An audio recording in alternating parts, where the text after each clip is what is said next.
Pernah tak anda berhenti sekejap dan fikir betapa hebatnya bila anda boleh faham setiap perkataan yang saya cakap ni?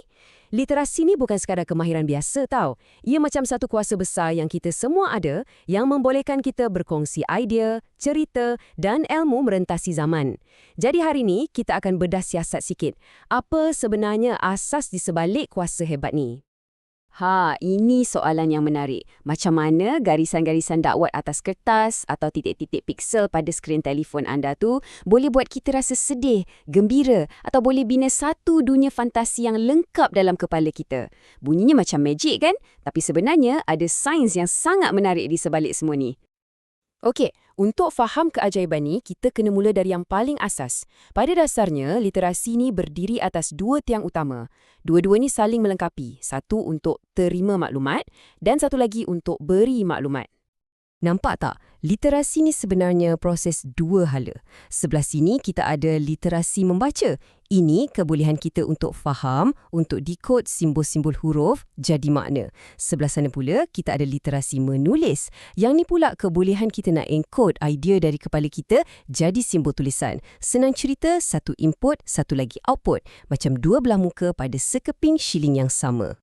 Dan ini membawa kita kepada satu soalan yang lebih dalam, lebih fundamental. Ya, kita belajar membaca dan menulis, tapi semua tu dibina atas satu benda, bahasa. Jadi persoalannya, macam mana kita sebagai manusia boleh ada kebolehan berbahasa ni dari awal lagi? Soalan ni dah buat ramai ahli fikir pening kepala selama beratus-ratus tahun. Dan dari situlah lahirnya beberapa teori utama yang cuba jelaskan misteri macam mana kita dapat bahasa. Jom kita tengok 3 teori yang paling popular. Okey, jadi perdebatan utamanya macam ni. Adakah bahasa ni sesuatu yang kita belajar 100% dari persekitaran kita? Atau adakah ia memang dah ada dalam diri kita sejak lahir, dah siap terpasang dalam otak kita? Inilah dia perdebatan klasik antara nurture iaitu asuhan lawan nature iaitu fitrah. Mari kita mula dengan teori behaviorism. Teori ni cakap bahasa ni hasil asuhan. Bayangkan seorang bayi. Dia dengar mak ayahnya cakap, dia cuba tiru bunyi tu. Bila dia berjaya sebut mama, wah semua orang suka, puji dia, senyum kat dia. Ganjaran positif ni lah yang mengukuhkan tingkah laku tu. Proses tiru, cuba, dapat ganjaran, inilah cara bahasa berkembang, kata teori ni. Sebaliknya pula, kita ada teori mentalis. Yang ni pula dari camp nature atau fitrah. Teori ni kata kita semua lahir dengan satu software bahasa yang dah siap install dalam otak kita. Mereka panggil benda ni language acquisition device.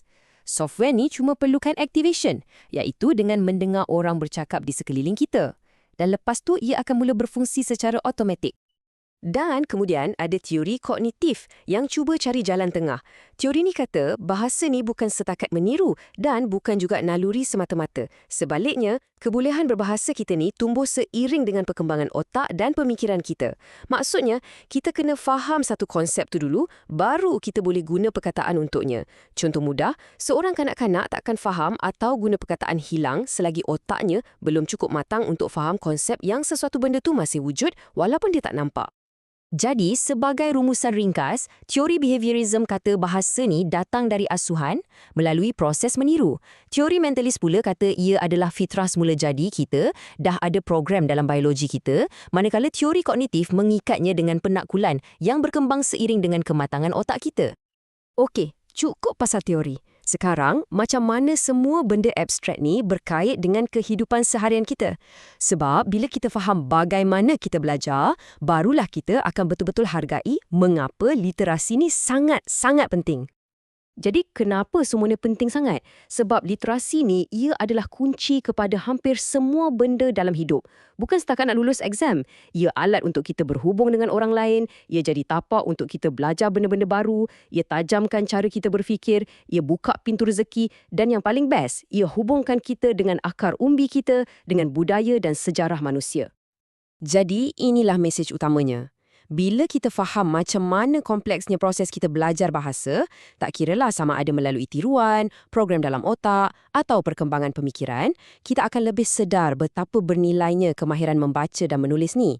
Dan kita akan lebih faham kenapa kita semua ada tanggungjawab untuk pastikan semua orang dapat peluang untuk celik huruf.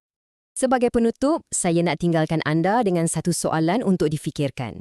Dalam dunia hari ini yang penuh dengan AI, dengan media sosial, dengan video pendek, adakah definisi membaca dan menulis itu sendiri dah berubah? Apa agaknya kemahiran yang paling penting untuk kita digelar sebagai seorang yang celik huruf dalam abad ke-21 ni? Fikir-fikirkan.